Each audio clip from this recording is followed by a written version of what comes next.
Introduction. Hey kids, what are you doing? We are playing carom board. Wow, that's great. Can I ask you something? Sure, Dad. Do you know which motion is occurring in this game? Yes, motion in a straight line.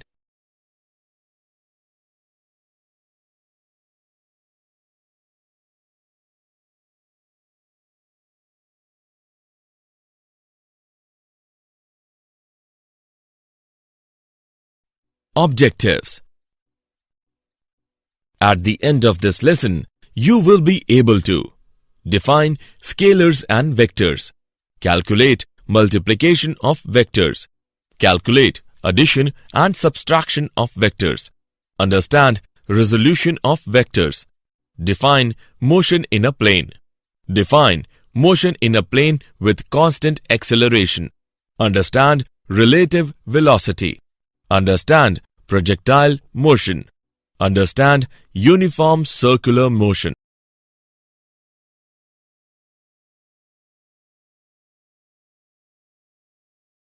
Definition. Motion of an object in two dimensions is known as motion in a plane. In our daily life, we can see many activities in which motion is done in two dimensions. For example, an object fired into the air moves in a vertical two-dimensional plane.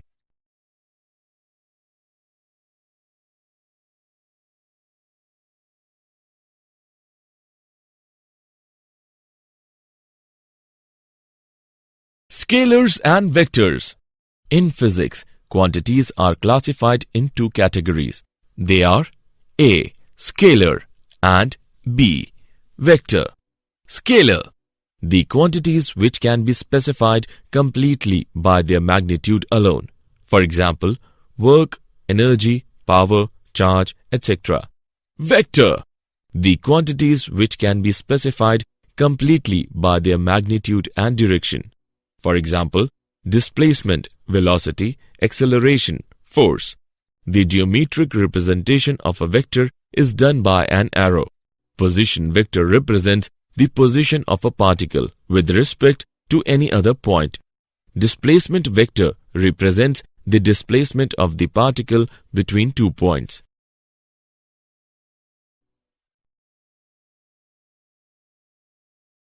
Multiplication of vectors. When a vector A is multiplied by a number say n, we obtain a vector V given by V vector is equal to n into A vector. Let's take an example. If a vector A is multiplied by 2, the resultant vector 2A vector is in the same direction as A vector and has a magnitude twice of A vector.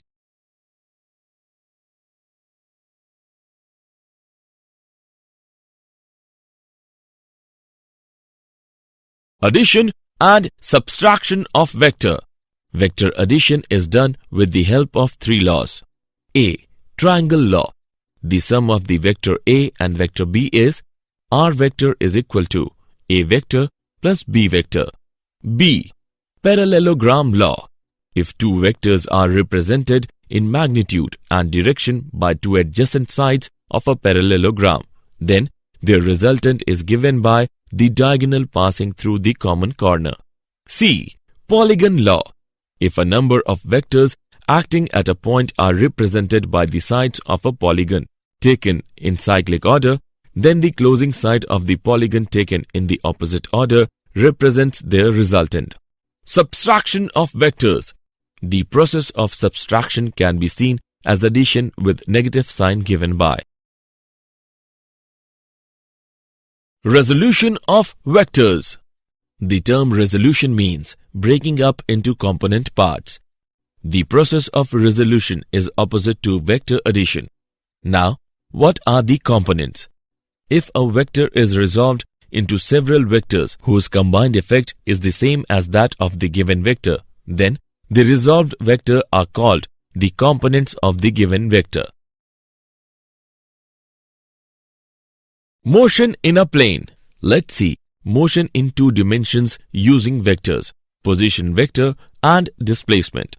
The position vector R of a particle P located in a plane with reference to the origin of an XY reference frame is given by r is equal to xi double dash plus yj double dash.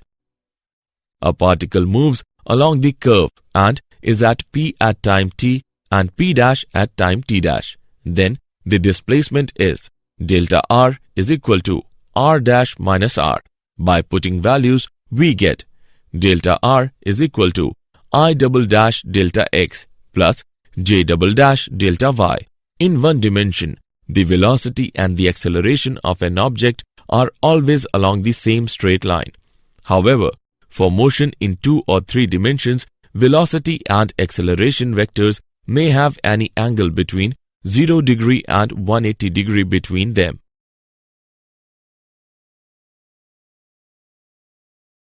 Motion in a plane with constant acceleration. Let us take an example to understand. An object is moving in xy plane and its acceleration a is constant. Now, let the velocity of the object be nu naught at time t is equal to 0 and nu at time t. Nu is equal to nu naught plus at. This is the equation in component form. We conclude that motion in a plane can be treated as 2 separate simultaneous one-dimensional motions with constant acceleration along 2 perpendicular directions. These results are also valid for 3-dimensional motion. Relative velocity. The velocity of the object with respect to the observer is obtained directly by subtracting the velocity of the observer from the velocity of the object. Velocities are represented by vectors and they are subtracted by vector method. Projectile motion. An object thrown into space with some initial velocity and then allowed to travel freely under gravity is called a projectile. For example, a bomb dropped from an aeroplane. A cricket ball hit by a batsman. Motion of an object projected with velocity nu naught and angle theta naught is shown in figure. The path of a projectile is a parabola.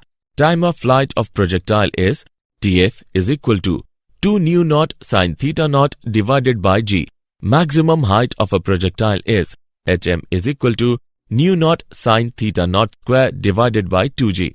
The horizontal distance travelled by a projectile from its initial position to the position where it passes y is equal to 0 during its fall is called the horizontal range. Horizontal range of projectile is given by product of nu naught square and sin 2 theta naught divided by g.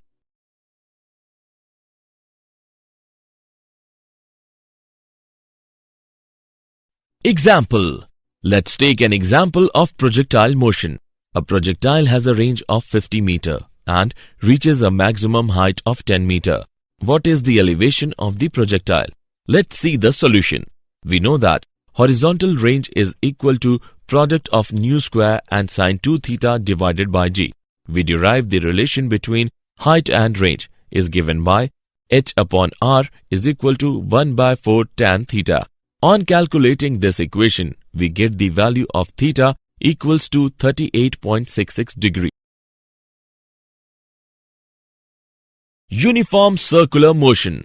The revolution of an artificial satellite in a circular orbit around the Earth is an example of circular motion. The time taken by the particle to go round the circle once is called the time period of the particle.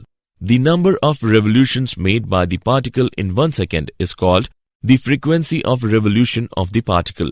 When a particle moves with constant speed in a circle, the velocity is always tangential and has an acceleration which is directed radially inwards.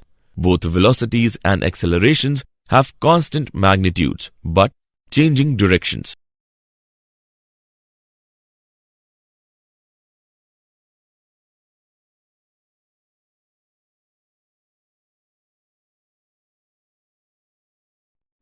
Did you know? The trajectory is a conic section like an ellipse or a parabola. This agrees with the observed orbits of planets and comets to a reasonably good approximation. Although, if a comet passes close to the Sun, then it is also influenced by other forces such as the solar wind and radiation pressure. The kinematic equations for uniform acceleration do not apply to the case of uniform circular motion. The resultant acceleration of an object in circular motion is towards the center only if the speed is constant.